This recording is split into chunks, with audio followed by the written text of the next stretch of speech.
Arms. Many a times these arms can be really huge, big, saggy. If it is really only with fat, with not much of saggy, we can do something called liposuction. Because generally this arm fat is very resistant fat, doesn't go with exercise and dieting. But many women, they don't have too much of fat, but they have lot of arms sagging. So the arms really sag.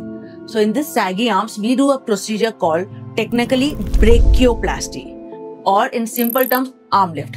So in this arm lift, what do we do? Whatever is the excess skin, we mark it and remove it. It's as simple as that. But having said that, it's not that simple. Now, it can be a standard arm lift, it can be a short scar arm lift, or it can be extended arm lift. Now, what do you mean by this different terms? It's always confusing. Lot of terms we use and the patient feels overwhelmed.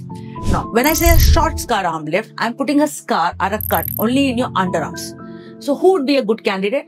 Who have a little bit of sagging limited to only the upper arm, not the entire arm. So these are very good candidates for short scar. So the scar is typically not seen as a hidden area, and we put a cut and we remove whatever is the sagging and resuture it. But majority of the cases, they need something, we call it as a standard arm lift.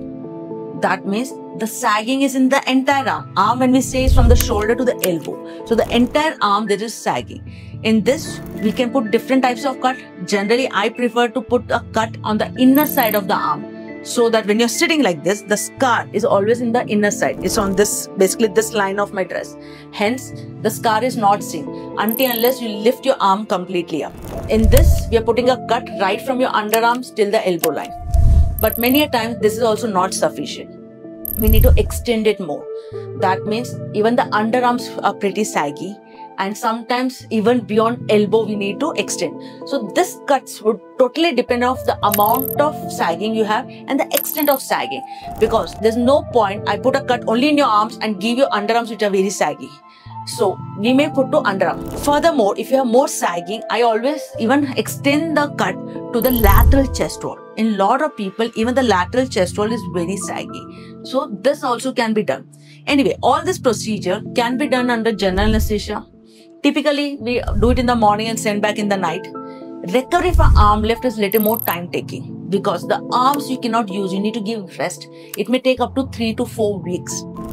There may be a lot of bruising. There may be some fluid collection. You will need to wear a compression garment for good a month.